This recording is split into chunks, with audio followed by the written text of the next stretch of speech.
아멘. 주님을 찬양합니다. 오늘 우리는 사도행전 14장과 15장을 다룰 것입니다. 13장과 14장은 바울의 1차 사역 여행을 다루고 있습니다. 우리가 앞 시간에 보았듯이 13장에 바울의 아주 놀라운 탁월한 계시를 보았습니다. 베드로와 바울을 비교한다면 베드로는 2장에서 놀라운 메시지를 전했습니다. 그렇지만 13장에서의 이러한 바울의 이러한 계시를 본다면 아주 탁월하고 상당히 경이롭습니다. 다시 말해서 우리가 아는 것은 우리가 이러한 베드로이든 또 바울의 행전이든 이러한 사도들이 메시지를 전할 때 그 메시지의 중심 주제는 바로 그리스도입니다. 이 베드로 행전이든 바울 행전이든 두 사도는 이러한 이 체험들이 많습니다. 기적들도 많습니다. 병자들도 살리고 심지어 죽은 자도 살렸습니다. 그렇지만 이것이 탁월하지 않습니다. 그것이 아주 핵심 요소가 아닙니다. 바로 그리스도를 어떻게 제시하느냐. 이것이 하나님의 경륜이죠. 이것이 굉장히 중요한 것입니다. 그러므로 베드로는 그리스도를 아주 놀랍게 제시했습니다. 주님의 일생과 그분의 죽음과 그분의 부활까지 자세히 제시했습니다. 그렇지만 바울 행전님은 우리가 지난번에 13장에서 보았듯이 그리스도를 구주뿐 아니라 또한 죄를 용서하시고 우리를 의롭다 하시는 분이실 뿐 아니라 부활 안에서 그리스도께서 하나님의 맏아들로 태어났다는 아주 놀라운 아주 탁월한 그리스도를 경이롭게 제시했습니다. 어느 누구도 시편 제2편에 너는 내 아들이다. 내 오늘 너를 낳았다. 이것을 내 오늘 부활의 날에 이렇게 그리스도의 이렇게 태어나심을 말한 사람은 없습니다. 바울이 이것을 해석해 주었습니다. 이것은 바로 부활하신 그리스도께서 맏아들로 태어나셨다는 것입니다. 이것은 주님께서 두 번 태어나심을 말하죠. 우리가 지난번에 봤듯이 마리아에게서 태어나서 사람의 아들이 되셨고 부활을 통하여 그분은 두 번째 출생을 통하여 하나님의 아들이 되셨습니다. 바울은 로마서에서 발전해서 자세하게 로마서 혹은 다른 그 서신에서도 이 부분을 자세하게 발전해 주었습니다. 그분의 인성까지도 하나님의 아들로 인정되셨다는 것이죠. 그러고는 이제 아주 더 놀라운 것은 바울은 지난 13장에서 부활하신 그리스도께서 하나님의 맏아들로 태어나신 것뿐 아니라 부활하신 그리스도가 다윗의 거룩한 것들과 다윗의 신실한 것들이라고 말해주고 있습니다. 이 친구는 아주 놀랍습니다. 그렇죠? 그리스도께서 구주이시다. 혹은 맏아들이시다. 상당히 중요합니다. 참 좋습니다. 그러나 그리스도께서 거룩하고 신실한 것들이시다. 이것은 아주 훨씬 더 범위가 넓어진 것입니다. 우리가 이 부분을 다룰 때에 그리스도는 부활하신 그 그리스도는 이러한 신약의 계시에 따르면 모든 방면이시죠. 그분은 우리의 생명이시요, 생명의 떡이시요, 생명의 물이시요, 호흡이시요, 빛이시요, 은혜와 의와 거룩함과 어렵다 하심과 많은 방면이십니다. 그분은 거룩하고 신실한 것들이십니다. 심지어 바울 행전님은 고린도전서에서 20가지를 말했습니다. 1장에서 우리의 몫이신 그리스도, 마지막 15장 45절에서 그리스도 우리의 생명 주는 영이 되셨습니다. 그리스도의 모든 이러한 것들은 다 거룩하고 신실한 것들입니다. 그뿐 아니라 이러한 그리스도는 우리의 긍휼들이십니다. 여기에서 우리가 70인역과 흠정역에 보면 이 거룩한 것들이 긍휼들로 번역되어 있습니다. 이러한 긍휼은 사랑과 은혜 모두를 함축하고 있습니다. 긍휼은 사랑보다 더 멀리 미칩니다. 그리고 그렇기 때문에 거룩하고 신실하신 것 모든 이러한 것들이 긍휼로서 우리에게 주어지는 것입니다. 아주 멀리 여기 우리 이방 죄인들 아주 이거 동방에까지 한국에까지 여기까지 오셔서 왜 그렇습니까? 긍휼이기 때문에 우리까지 타락한 우리 죄인들까지 와서 이 놀라운 다윗의 거룩하고 신실한 것들 청량할 수 없는 그리스도의 모든 풍성들을 긍휼로 우리에게 주신 것입니다. 정말 우리는 13장에 바울에 계시는 탁월하고 경이로운 것입니다. 우리 이제 14장을 보겠습니다. 14장은 이제 계속해서 1차 바울의 사역의 이야기에서 계속입니다. 여기에서 안디옥에서부터 14장은 이고니온으로 왔습니다. 물론 이고니온이라는 도시에 와서도 여전히 여기에 회당에 들어가서 말씀을 전합니다. 여기 한 가지 3절 함께 읽어 보겠습니다. 3절. 그래도 바울과 바나바가 오랫동안 머물면서 주님 안에서 담대하게 말하니 주님께서 그들의 손을 통하여 표적들과 기이한 일들이 일어나게 하시어 그분의 은혜의 말씀을 확정해 주셨다.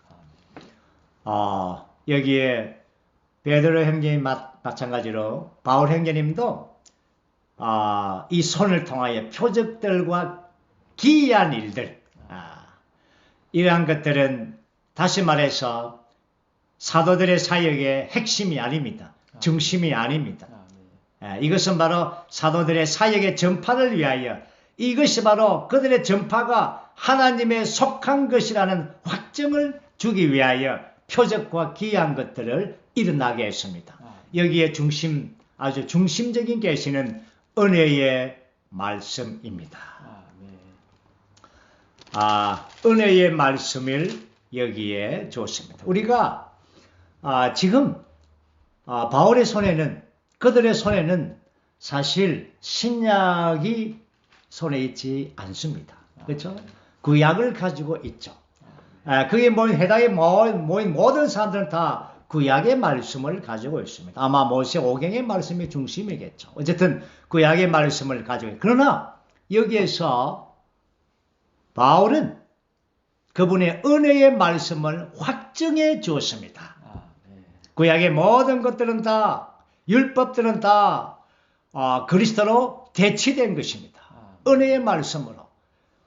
그래서 창세기 3장 15절에 구약의 말씀이지만 여자의 씨가 뱀의 머리를 상하게 할 것이다. 이 말씀을 바울 형제님 해석할 때 이것은 은혜의 말씀 아닙니까? 또한 창세기 12장 2절과 3절에서 내가 너를 큰 민족이 되게 하고 너를 복을 주고 너의 이름을 위대하게 만들어 주리니 너는 복이 되리라. 아브라함의 씨가 축복이에요. 그 씨가 바로 갈라디아에서 말씀한 것처럼 이러한 축복, 거역의 축복인 것입니다. 이것이 구약입니까? 아니죠. 은혜의 말씀을 확증해 주었습니다. 그뿐입니까? 여기에 아마도 이사야서의 말씀도 하셨겠죠. 7장 14절에서 보십시오. 처녀가 잉태하여 아들을 낳을 것이며 그 이름을 임마누엘이라 하리라. 그 임마누엘, 하나님과 함께 하신 그 그리스도를 소개했습니다. 이것이 바로 은혜의 말씀이죠. 그리고 또 한 구절은 놀라운 구절이 있죠. 9장 6절. 한 아기가 우리에게 태어났고 한 아들께서 우리에게 주어졌었는데 통치가 정사가 그의 어깨 위에 있고 그분의 이름은 놀라운 조언자다. 전능하신 하나님이요 영원하신 아버지요 화평의 왕이라 부릴 것이다. 이게 모든 말씀들은 다 구약에 있는 내용이지만, 그러나 바울 형제님이 선포할 때 이것은 은혜의 말씀이 된 것입니다. 자, 그렇게 해서 이제 많은 사람들이 바울의 이러한 복음을 받아들였습니다. 또 어떤 유대인들은 또 난폭하게 또 바울과 그의 일행들을 돌로 치려고 했죠. 어쨌든 그래서 이제 바울과 그의 일행은 안디옥에서 이고니온으로 와서 이제 이고니온에서 다시 루스드라로 이제 들어갑니다. 자, 루스드라에 들어왔는데 거기에서 우리 아주 특별한 사건이 있죠. 이 두 발로 남에서부터 걸어보지 못한 안전병이를 낫게 했습니다. 기적이죠. 이 기적을 보고는 사람들이 아주 바나바를 제우스라 하고 바울을 헤르메스라 하고 신으라고 했습니다. 신으로서 제사를 지내라고 했죠. 그때 바나바와 바울이 그 말을 듣고서 자기 옷을 찢고 그렇죠? 이런 일 했죠. 15절 읽어보겠습니다. 여러분 왜 이런 일을 합니까? 우리도 여러분과 같은 심성을 가진 사람입니다. 여러분에게 복음을 전하는 것은 이런 헛된 일을 버리고 하늘과 땅과 바다와 그 안에 있는 만물을 지으신 살아계신 하나님께 돌아오게 하려는 것입니다. 어리석은 사람들이 왜 이런 헛된 일을 합니까? 그래서 우리가 이러한 복음을 가지고 온 것입니다. 이 모든 것들은 다 하나님께서 창조한 것입니다. 창조물을 섬기면 안 됩니다. 하나님을 섬겨야 합니다. 창조주 하나님을 말했습니다. 그러면서 16절에서 하나님께서 지나간 세대에서는 모든 민족이 자기들의 길을 가도록 내버려 두셨으나 그들이 자기 스스로의 모든 민족들은 하나님을 찾지 않고 자기 스스로의 길을 갔습니다. 그러나 하나님께서는 그들을 처벌하지 않고 심지어 복을 주었습니다. 17절 읽어보죠. 자신을 드러내지 않으신 것이 아닙니다. 그래서 하늘에서 비를 내려주시고 결실하는 계절을 주시는 선한 일을 하소서 음식과 기쁨으로 여러분의 마음을 채우셨습니다. 이렇게 바울은 이 메시지를 전했습니다. 우리가 알다시피 회당에서는 그들은 유대인이기 때문에 이러한 하나님의 이러한 말씀을 가지고 유대인의 율법을 가지고 이렇게 전했지만 여기에서는 이방인들이었죠. 회당이 아니기 때문에 여기에서는 하나님의 창조를 가지고 이러한 메시지를 전했습니다. 그곳에서도 많은 무리들이 주님을 믿었습니다. 또 유대인들은 따라다니면서 바울을 죽이려 했습니다. 심지어는 돌을 쳤습니다. 때렸습니다. 바울이 쓰러졌습니다. 그래서 사람들이 죽은 줄로 생각했습니다. 그러나 또 바울은 털털 털고 또 일어났습니다. 그리고 이제 더베로 갔습니다. 그리고는 여기에 우리가 알죠. 여기에 우리가 비시디아 안디옥에서부터 그 루스드라, 이고니온, 더베, 갈라디아의 이러한 산악 지방에 있는 이러한 도시들입니다. 이 도시들 외에도 아마도 다른 도시들도 갔겠죠. 어쨌든 많은 도시들의 교회가 생겼습니다. 갈라디아 교회들입니다. 한 1년 동안 이러한 바울의 사역을 통하여 말씀을 이렇게 공급했습니다. 그리고는 이제 많이 이렇게 목양하고 또 가르쳤습니다. 그리고는 이제 돌아오는 길입니다. 그래서 21절 그렇죠? 후반부는 21절 한번 읽어보죠. 그들이 그 도시에서 복음을 전하여 많은 제자를 얻은 후에 루스드라와 이고니온과 안디옥으로 되돌아가서 역방향이죠. 그렇죠? 원래 안디옥과 이고니온과 루스드라와 더베인데 이제 더베와 루스드라와 이고니온, 안디옥 역방향이죠. 왜? 돌아오기 때문에. 이 돌아오는 과정, 우리가 사도행전에서는 아주 1년에 가까이 기록은 하지 않았지만, 그렇죠? 그 기간 동안 바울과 바나바는 교회를 산출하고 교회를 강화하고 목양하고 또한 가르치고 든든하게 했습니다. 이제는 돌아올 때가 되었습니다. 자, 돌아오죠. 돌아올 때의 이야기입니다. 22절에서 25절까지는 이제 한 1년 정도 지나서 돌아올 때 이야기입니다. 제자들을 혼을 견고하게 하고 항상 믿음 안에 머물라고 권유하며 우리가 하나님의 왕국에 들어가려면 많은 환란을 겪어야 합니다. 라고 말하였습니다. 이제 교회를 이제 목양하고 이제 그 교회들을 떠나면서 이제 바울은 그 많은 그 제자들에게 혼을 견고하게 하라고 말합니다. 그리고 믿음 안에 머물라고 말합니다. 여기서 바울은 영을 견고하게라는 단어를 쓰지 않았습니다. 왜냐하면 여기에 다시 말합니다. 한 1년 동안에 바울의 사역이 진행되었습니다. 그러므로 그들은 영을 사용할 줄 알고 영을 누릴 줄 압니다. 그러나 이제 바울은 여기에서 영을 말하지 않고 혼을 말했습니다. 혼은 뭐가 있습니까? 생각, 감정, 의지가 있죠. 교회 생활 안에서 견고하게 유지하고 교회 생활 안에서 견고하게 지탱하는 힘은 혼입니다. 생각과 감정과 의지가 세움받아야 되고 견고해져야 됩니다. 그래서 거기에 항상 믿음 안에 머물러 있어라. 우리가 알듯이 거의 1년 가까이 전에는 뭐라 했습니까? 13장에서는 은혜의 말씀 안에 머물러 있어라. 은혜의 말씀 안에, 은혜 안에 거하라고 했습니다.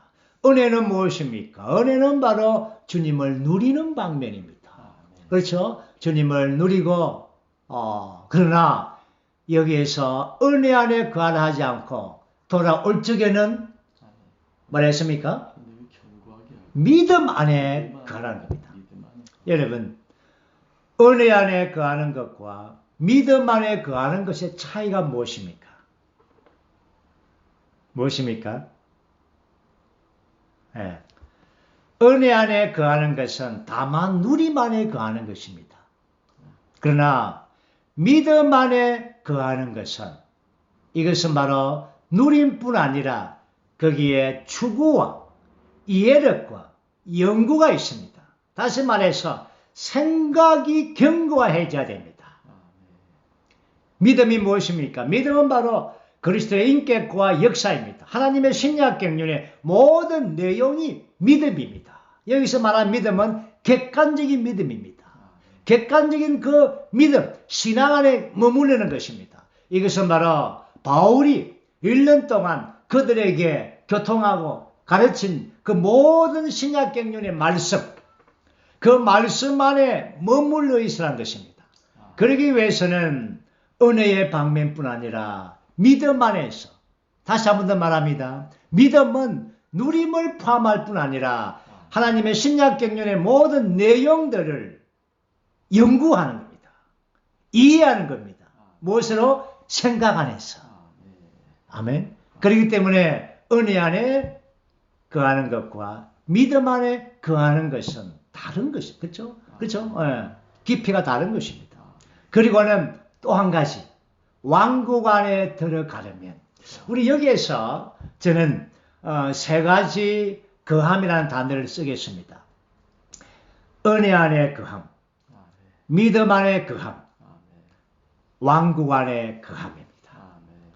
여기에서 바울은 하나님의 왕국 안에 들어가려면 많은 환란을 겪어야 합니다. 물론 이런 하나님의 왕국은 주님의 천년 왕국 안에 또한 그분의 왕국의 이러한 실제 안에 들어가는 출현 안에 들어가는 이런 방면도 있지만 그러나 여기에서 우리는 하나님의 왕국 안에 머무는 문제에서는 우리가 다시 한 번 더 이 왕국의 방면을 함께 생각해 보면 하나님의 왕국은 크게 두 방면입니다. 첫째는 다스림의 영역이라는 것이죠.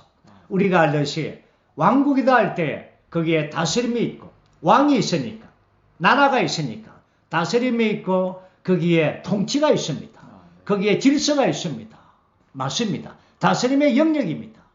또 한 방면에서는 더 중요한 것은 이 다스림보다 다스리는 영역보다 더 중요한 방면이 있습니다. 그것이 뭡니까? 하나님의 왕국 안에 거하는 것은 바로 그리스도의 충만한 누림 안에 거하는 것입니다. 하나님의 왕국은 우리가 사복음서에서 그분은 자신의 생명의 왕국의 씨로 오셔서 우리 안에 왕국의 씨를 뿌렸습니다. 뿌리 씨가 자라서 또한 발전해서 성숙합니다. 이것이 성경 전체 아닙니까? 사복음서는 왕국의 씨를 뿌린 것을 말하고 서신서들은 왕국의 씨의 성장과 발전을 말합니다. 계시록에서는 왕국의 완성이죠. 새 예루살렘은 하나님의 왕국의 씨의 완성인 것입니다. 그러므로 여기에서 우리가 보는 것은 우리가 은혜 안에 거하는 문제, 믿음 안에 거하는 문제, 그리고 왕국 안에 거하는 문제는 하나님의 충만한 누림 안에 거하는 것입니다. 신성한 통치 안에 있지만 통치 안에서 완전한 누림 안에 거하는 것입니다. 바울은 로마서에서 이 부분을 자세하게 말했습니다. 하나님의 왕국은 먹고 마시는 것이 아니라 했지 않습니까? 그곳에 의와 화평과 성령 안에 기쁨이 넘치는 것입니다. 그러므로 우리가 왕국 안에 있다는 표시는 무엇입니까? 기뻐하는 것입니다. 그리스도의 완전한 누림 안에 있기 때문에 성령 안에서 기뻐하고 즐거워하는 것입니다. 우리가 앞 시간에 예레미야 결정에서 봤듯이 물된 동, 우리의 혼이 물된 동상처럼 이 얼마나 이 어떠한 그렇죠 기쁨입니까? 즐거움입니까? 이것이 왕국입니다. 오늘 14장에서 우리는 14장에서 그냥 사도들의 움직임과 또한 그 영과 함께 움직임에 대한 기록이라고 생각하지만 그러나 여기 14장에 이 놀라운 계시가 있는 줄 아마 잘 생각하지 못했을 겁니다. 하나님의 경륜의 관점에서 다시 한 번 더 우리가 14장을 보면 여기에 은혜 안에 거하는 것과 믿음 안에 거하는 것과 왕국 안에 거하는 것이 있습니다. 오늘날 이러한 많은 환경과 환란들이 있죠. 밖에 있는 환란 물론 있습니다. 이 팬데믹의 상황이죠. 그러나 안에 있는 환란도 있습니다. 우리 안에 많은 환경들, 환란들, 혼의 복잡한 것들, 우리 혼을 물된 동산이 되지 않게 만드는 많은 혼의 이러한 염려들, 이러한 것들 있지 않습니까? 이 환란들이 있습니다. 그러나 우리가 왕국 안에서의 이러한 충만한 누림 안에 있는다면 우리가 모든 것들을 다 견뎌낼 수가 있습니다. 그렇게 해서 이제 장로들을 세웠습니다. 왜 그렇습니까? 사도들이 떠나기 때문에 그렇습니다. 사도는 교회들을 산출하고 또한 목양하고 경고하게 하고 거기에서 오래도록은 있지를 못합니다. 그래도 한 1년 정도 있었으니까 상당히 갈라디아 교회들은 많은 그렇죠 은혜가 있었죠. 우리가 갈라디아서를 보면 갈라디아 교회들이 상당히 은혜를 많이 받았습니다. 그래서 주님을 사랑하고 또한 사도를 사랑해서 그 바울 행전이 눈이 안 좋다니까 눈을 빼줄 정도로까지 사랑했지 않습니까? 그러니까 갈라디아 교회가 초기에 그 1년 동안 얼마나 바울과 한온이 되었겠습니까? 그러나 이제 장로들을 세우고 떠날 때가 되었습니다. 주님은 성령의 인도는 거기에 오래도록 머무르는 것이 아닙니다. 사도는 떠나는 것입니다. 그리고 떠나왔습니다. 배를 타고 안디옥에 와서 이제 왔습니다. 그리고는 이제 이 시리아 안디옥, 시리아 안디옥입니다. 안디옥에 와서 바울이 있었던 모 교회 어쨌든 보냈던 교회죠. 안디옥에 와서 온 성도들을 모아놓고, 그렇죠? 그 사역의 일들을 함께 교통했습니다. 그리고 거기 안디옥 교회 온 성도들이 기뻐하지 않았겠습니까? 그리고 그들과 함께 안디옥 교회에서 한동안 지냈습니다. 아마 몇 년을 지냈을 것 같습니다. 거기서 계속적으로 성령의 인도를 따르기 위해서. 그런데 이제 우리는 이 15장을 보겠습니다. 15장은 상당히 독특한 장입니다. 13장과 14장에서 바울의 1차 사역을 마치고 이제 안디옥에 이제 와서 함께 지체들과 함께 아름다운 교회 생활을 갖겠죠. 그런데 어떤 일이 벌어졌습니다. 15장은 참 독특한, 어쩌면 이 바울의 사역에서 삽입장과도 같습니다. 1절 한번 읽어보겠습니다. 어떤 문제인 거 보죠. 어떤 사람들이 유대에서 내려와 형제들에게 여러분이 만약 모세의 관례에 따라 할례를 받지 않으면 구원을 받을 수 없습니다. 라고 가르치니, 야, 이게 무슨 말입니까? 여기에 정말 어려움이 있습니다. 할례를 받지 않으면 구원을 받을 수 없습니다. 이 말은 할례를 받아야 구원을 받는다는 것입니다. 이것은 이단입니다. 전적으로 이단입니다. 할례가 아무리 좋은 것이라도. 그렇죠? 여기에 차라리 할례를 받든지 안 받든지, 그렇죠? 이 문제는 괜찮지 않습니까? 할례를 받든지 안 받든지. 그런데 이 문제를 구원과 결부를 시켰습니다. 구원과 결부를 시켰기 때문에 이단인 것입니다. 이단적인 가르침이죠. 어려움이 생겼습니다. 그렇죠? 다른 가르침이 들어왔습니다. 그래서 2절에서 바울과 바나바와 그들 사이에 적지 않은 충동과 논쟁이 벌어졌습니다. 그래서 이 문제의 근원지가 어디입니까? 예루살렘입니다. 그래서 형제들이 이 문제가 할례의 문제입니다. 바울과 바나바와 그들 가운데 몇 사람을 예루살렘에 있는 사도들과 장로들에게 올라가도록 안배하였습니다. 바울과 바나바와 몇 명의 형제들이 함께 예루살렘으로 올라갔습니다. 여기에 문제 우리가 이 부분을 볼 텐데, 성경도 보면서 또한 이 부분의 내용을 또 함께 볼 것입니다. 우리가 알듯이 율법에는 세 기둥이 있습니다. 그 첫 번째 기둥이 할례입니다. 그리고 안식일, 그리고 음식입니다. 사실 안식일의 규례는 주 예수님께서 이 땅에 계셨을 때 깨트려 버렸습니다. 참 안식일은 사람이 깨트린다는 게 쉽지 않습니다. 주님은 의도적으로 이 땅에서 안식일을 깨트렸습니다. 그리고 음식의 규례는 베드로가 사실상 깨트렸습니다. 그 보자기의 이상을 볼 때 음식의 규례를 깨트린 겁니다. 그런데 이제 하나 남아있는 할례의 문제, 이건 너무나 질긴 것입니다. 이것은 바울의 몫입니다. 바울은 이 할례와의 싸움입니다. 사실은. 그렇죠? 율법의 싸움이죠. 할례는 이스라엘 유대인들에게 너무나 중요한 것입니다. 아브라함 때부터 시작해서 조상들로부터 유산으로 물려받은 외적인 규례입니다. 사실 이제 그것이 하나의 전통이 되었죠. 형식이 되었죠. 그래서 모세의 관례를 준수하는 것, 율법의 외적인 규례를 실행하는 것, 이것이 그들에게 뼛속 깊이 묻혀 있었습니다. 그러나 그들이 주 예수님을 믿고 은혜를 받아들이고 교회 안에 왔습니다. 그런데 여전히 그것을 가지고 있다는 것입니다.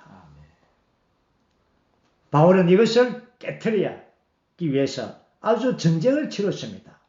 갈라디아서 2장에서 나는 하나님 은혜를 무효화하지 않습니다. 이런 말했습니다. 왜냐하면 의가 율법을 통하여 얻어진 것이라면 그리스도께서 헛되게 죽으신 것이기 때문입니다.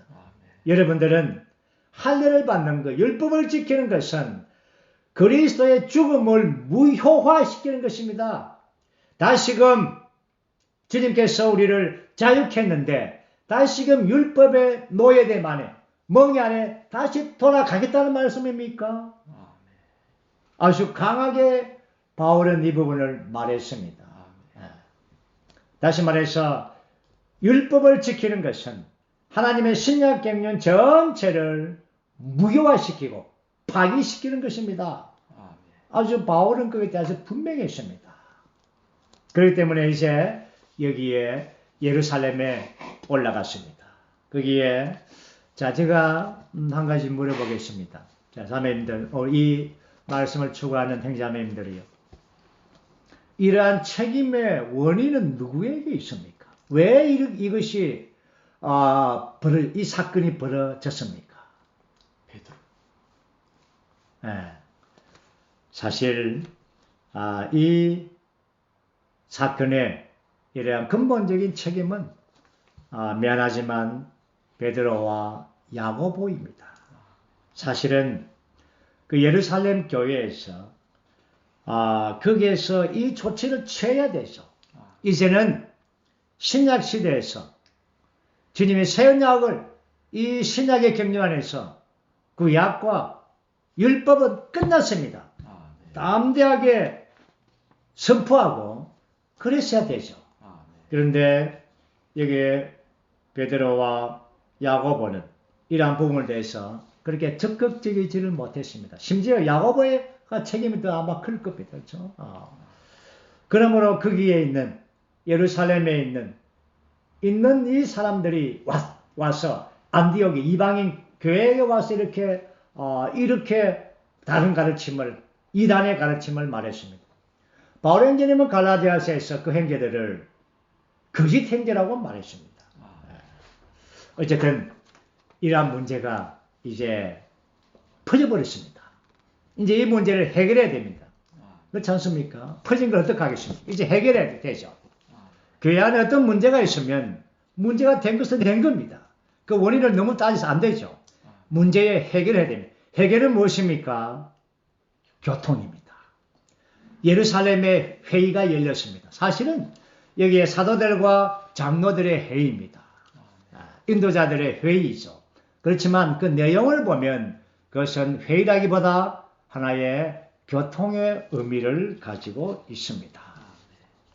자, 5절 보면 바리새파에 속했다가 믿게 된 어떤 사람들이 일어나 말하였다. 이방인들에게도 할례를 주고 모세의 율법을 지키라고 명령해야 합니다. 물론 앞에 있는 행계처럼 막 구원의 방법 말하지 않았지만 명령하라고 했습니다. 이것은 바로 예수님 은혜로 말미암아 한 발은 구원받고 또한 한 발은 또 할례를 받고 율법을 지키고 이렇게 하라는 것입니다. 그렇죠? 여기에서는 그래도 다행히 구원 문제를 다 다루지 않았습니다. 율법을 지키라고 명령해야 돼. 이렇게 말했죠. 그때 많은 사람들이 토론했습니다. 이게 토론 단어를 썼습니다. 의견들을 많이 냈겠죠. 의견들은 낼 수가 있습니다.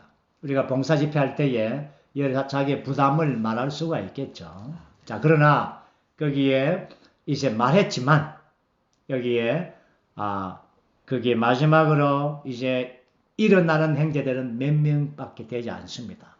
첫째 베드로입니다. 베드로는 예루살렘 교회의 장로이지만 또한 밖으로 나가면 그는 사도입니다. 장로이면서도 사도입니다. 그렇기 때문에 이것에 아마도 큰 책임을 지고 있죠. 일어났습니다. 베드로 형제님이 말했습니다. 그 내용을 자세히 우리가 보니까 고넬로 집의 이야기를 하고 있습니다. 그렇죠? 형제 여러분, 여러분이 아시는 것처럼 하나님께서 일찍이 여러분 가운데서 나를 선택하시어 이방인들이 내 입을 통하여 복음의 말씀을 듣고 믿게 하셨습니다. 사람의 마음을 아신 하나님께서 우리에게 성령을 주신 것과 같이 그들에게도 주시어 그들을 증인으로 세우셨고 믿음을 보시고 그들의 마음을 깨끗하게 하시어 우리와 그들 사이에 아무런 차별을 두지 않으셨습니다. 그런데 지금 여러분은 왜 우리 조상들이나 우리가 맬 수 없었던 멍에를 제자들의 목에 매여서 하나님을 시험하려고 합니까? 우리가 주 예수님의 은혜로 구원받은 것처럼 그들도 동일하다고 믿습니다. 이렇게 말했습니다. 베드로의 이 정을 자세하게 우리가 읽어보면, 다시 한 번 더 읽어보면 핵심이 빠졌습니다. 핵심이 뭡니까? 네. 핵심은 지금 이 핵심의 주제가 뭡니까? 할례입니다. 할례, 모세 율법, 이걸 주제인데 베드로 행전님이 설명한 것은 사실입니다. 그렇죠? 사실을 설명했습니다. 핵심을 찌르지 못했습니다. 베드로 행전님은 담대하다면 주 예수님과 나는 함께 3년 반 동안 있었습니다. 그리고 어느 날 나에게 천국 열쇠를 주었습니다. 오순절에 그 열쇠를 풀었고 또 고넬로 집에서 그 열쇠를 썼습니다. 그래서 우리 모두는 유대인과 이방인이 다 한 성령을 받았습니다. 한 몸이 되었습니다. 이제 모세 율법, 할례 이제 끝났습니다. 잊어버립시다. 이렇게 말했으면 얼마나 좋겠습니까? 그런데 그렇게 말하지 않았습니다. 다만 사실을 설명해 주었습니다. 그래도 온 무리가 조용해졌습니다. 거기에 베드로의 권위가 있었다는 것이죠. 그리고 이제 그 다음에 일어선 사람이 바나바와 바울입니다. 아마도 바나바가 일어섰는지 혹은 바울이 일어섰는지 모르겠어요. 어쨌든 두 사람 다 말했는지 일어섰습니다. 그런데 12절 보면 자기들을 통하여 하나님께서 자기들을 통하여 이방인들 가운데 행하신 모든 표적들과 기이한 일들에 관하여 이야기하는 것을 들었다. 바울과 바나바가 뭘 말했다는 것입니까? 표적과 기이한 일들이 이 사도의 핵심입니까? 표적입니까? 중심입니까? 내용입니까? 아니죠. 그런데 바울과 바나바가 이 율법의 문제, 특별히 할례의 문제 때문에 왔는데 할례의 문제를 말했습니까? 안 했습니까? 안 했다고는 우리가 단정 지을 수가 없습니다. 다만 누가는 이 내용을 기록하지를 않았습니다. 바울이 안 한 건지 누가가 기록을 안 한 건지 그날에 가서 물어봅시다. 그러나 우리가 이 창을 제가 참 아침에 이 말씀을 보고 이걸 어떻게 교통해야 되나 싶기도 하고 또 어떻게 이것을 이해해야 되나 싶기도 하고 그래서 갈라디아서를 제가 다시 봤습니다. 갈라디아서 2장에 이 내용을 이 사항을 기록하고 있습니다. 이 에베소서에서 예루살렘에서 있었던 이 사건의 내용을 갈라디아서 2장에서 바울이 자세하지는 않지만 거기에 이야기하고 있습니다. 갈라디아서 2장에 보면은 1절 보면은 그 후 14년이 지나서 나는 바나바와 함께 다시 예루살렘에 올라간 이것이 바로 방금 사도행전 15장입니다. 디도도 데려갔습니다. 디도 왜 데려갔습니까? 할례를 행하지 않고 할례의 문제 때문에 갔기 때문에 디도는 그렇죠 유대인이지만 할례를 받지 않고 올라갔습니다. 할례의 문제 때문에. 그래서 이제 그에 대해서 2장을 아마 여러분 시간 나시면 갈라디아서 2장 한번 자세하게 보시기 바랍니다. 쫙 보시면은 그 마지막쯤 돼서 9절 보면은 기둥같이 여겨지는 야고보와 게바와 요한도 함께 있었죠. 나에게 주신 은혜를 알고서 나와 바나바에게 교통의 악수를 하였습니다. 그래서 우리는 이방인들에게 가고 그들은 할례 받은 사람들에게 가기로 하였습니다. 여기까지면 한번 보시죠. 여기서 아마 바울은 할례에 대하여 이 창에서 보면 아마도 말했는 것 같습니다. 누가가 기록을 빠뜨렸죠. 빠뜨린보다 성령께서 그 기록을 기록하지 않게 했죠. 어쨌든 그래서 이제 바울과 바나와 또한 야고보, 베드로, 요한 기둥이죠. 그들과 악수를 했습니다. 악수란 것은 교통이죠. 뭔가 합의를 봤다는 것입니다.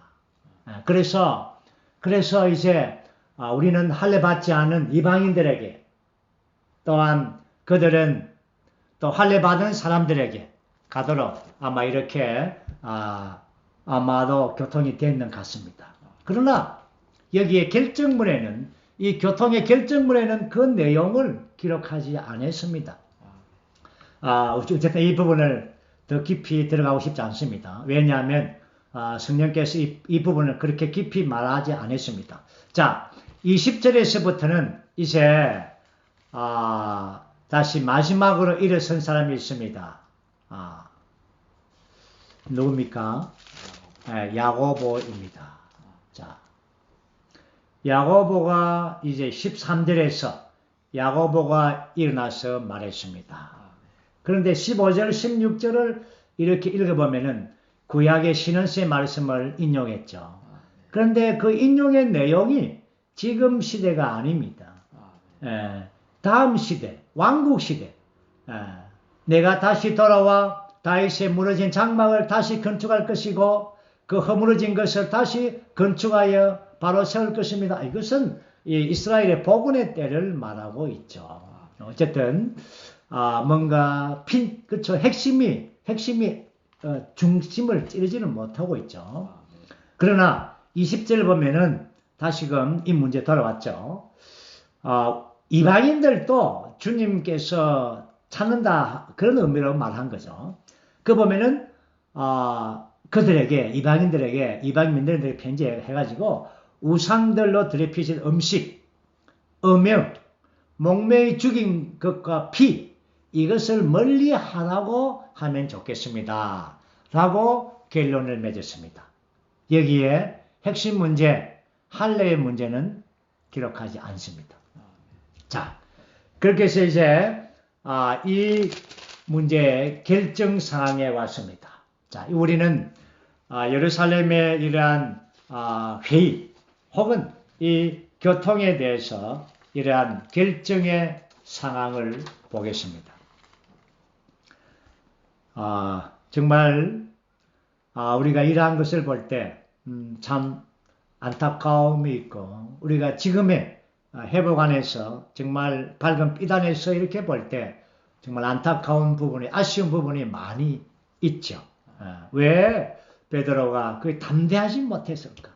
2장에서처럼 2장 4장 그렇게 베드로의 그 메시지처럼 왜 그렇게 담대하지 못했을까?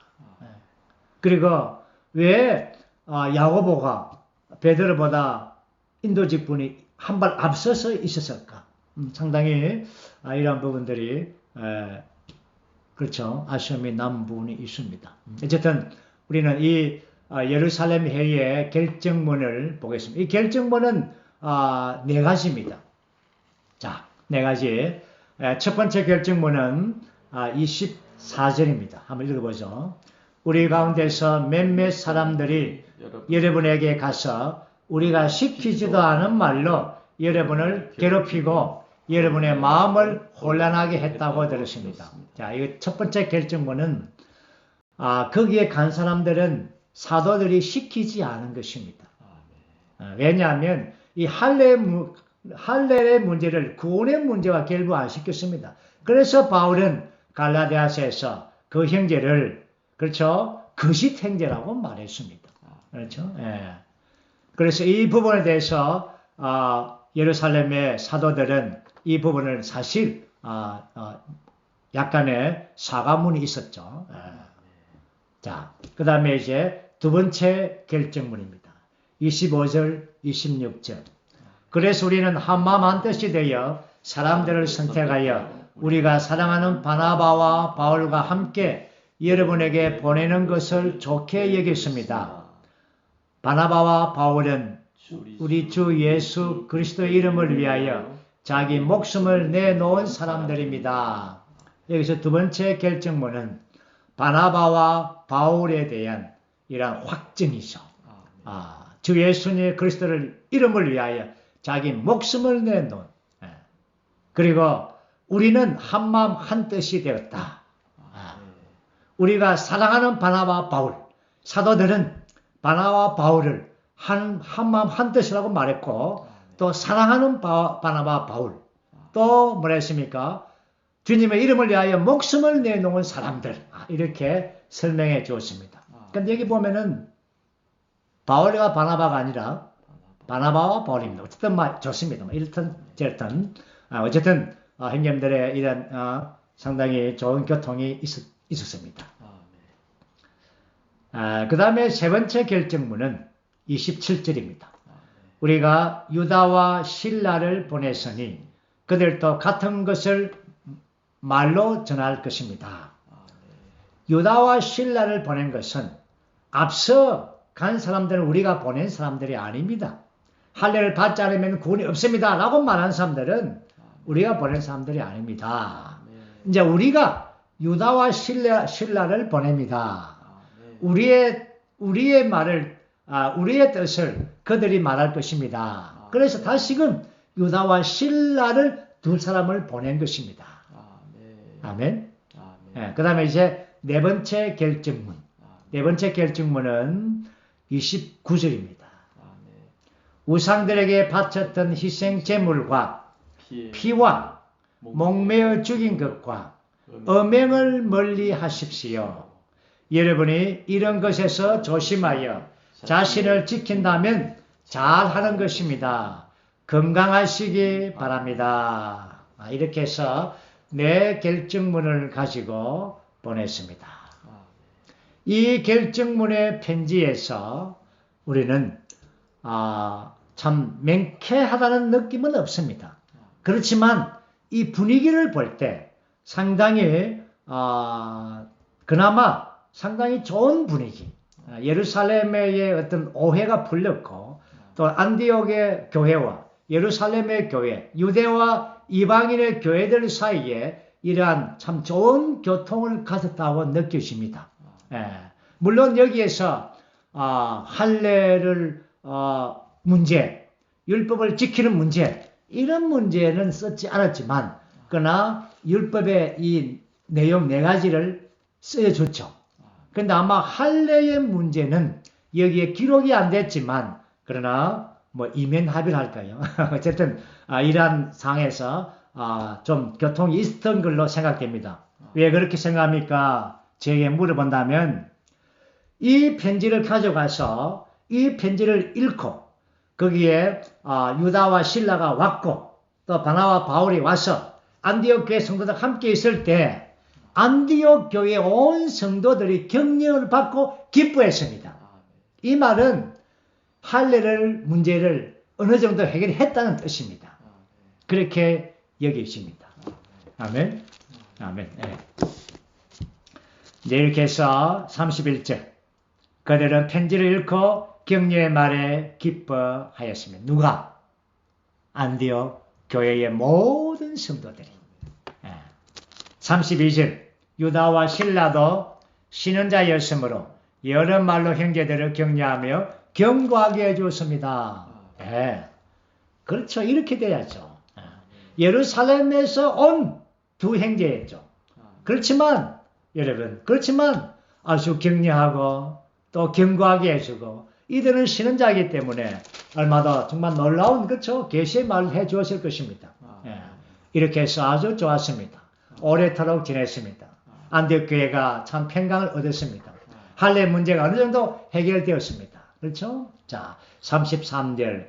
그들은 그것을 얼마 동안 지낸 후에 형제들에게 평안히 가라는 정성을 바꿔서 자기들이 보낸 사람들에게 돌아갔습니다. 그러나 34절 신라는 거기에 머무는 것을 좋게 여겼습니다. 자, 이 창을 보십시오. 앞으로 이제 15장 이제 마지막 부분에서 이제 16장부터 이제 2차 사역을 떠나게 될 것입니다. 거기에 2차 사역을 떠날 때 누구와 함께 떠납니까? 신라와 함께 떠납니다. 저는 이 34절 상당히 이 구절을 참 상쾌하게 여깁니다. 참 좋습니다. 한 번 더 읽어보죠. 그러나 신라는 거기에 머무는 것을 좋게 여겼다. 정말 신라는 아마 영안에서 또한 계시 안에서 아마 참 그렇죠 뛰어났습니다.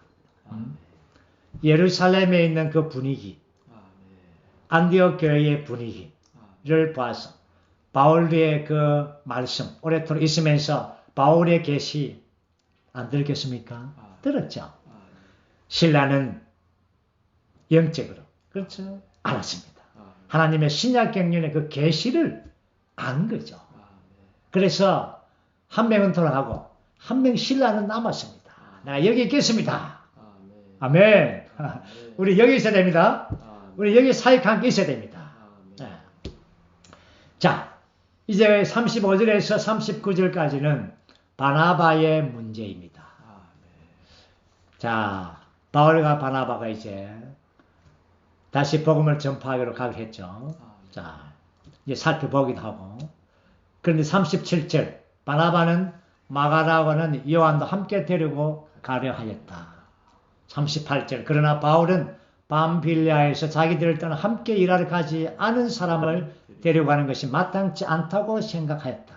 39절, 그래서 심한 다툼이 일어나 그들이 서로 갈라서니 바나바는 마가를 데리고 배를 타고 키프로스로 갔다. 이 창은 참 안타깝습니다. 그죠? 우리가 압니다. 바나바가 얼마나 좋은 형제입니까? 선한 형제이며 성령이 충만한 형제입니다. 바나바는 사도행전에서 초기에서 그의 온 재산을 팔아서 사도의 발 앞에 두었으며 또한 예루살렘에 함께 사도는 아니지만 아마 장로도 아니지만 어쨌든 그 인도자로서 인정받아서 함께 거기에 머물렀습니다. 그리고는 안디옥 교회가 형성되었을 때 사도들은 바나바를 그곳에 파송했습니다. 그만큼 바나바는 사도들에게 인정을 받은 자격을 갖춘 형제입니다.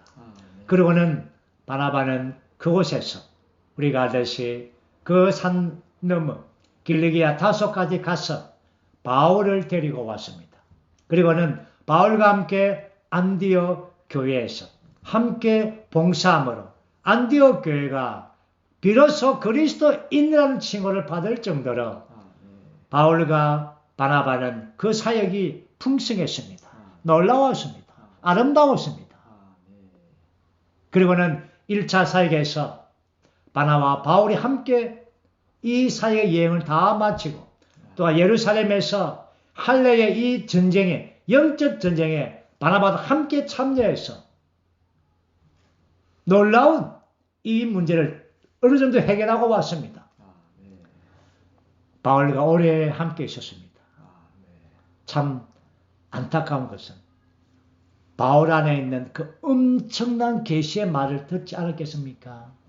갈라디아 그 지방에 다니면서 함께 그렇죠. 함께 자고 함께 먹고 함께 숙식하고 정말 그 1년 동안 아내와 남편과 아내처럼 이런 동역자가 있습니까? 바울과 바나바가 얼마나 친밀한 동역자였습니까? 어떻게 그들을 나눌 수가 있겠습니까? 그런데 여기에 나누어졌습니다. 심지어 심한 다툼이라고 누가는 썼습니다. 심한 다툼이라고 썼습니다. 우리 여기에서 정말 보고 싶은 게 참 있습니다. 우리가 여기서 배울 공과가 있습니다. 여기에 이 문제의 모든 책임은 바나바에게 있습니다. 왜냐하면 바나바는 함께 바울과 정말 오래도록 있었고 바울의 계시와 이상과 그 사역을 함께 나눴는데 거기에 바울의 그 계시의 중심을 만지지를 못한 것 같습니다.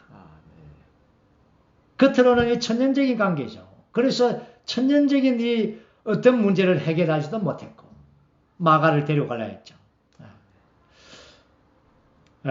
어쨌든 우리가 여기에서 배우는 첫 번째 항목은 천연적인 이란 애정입니다.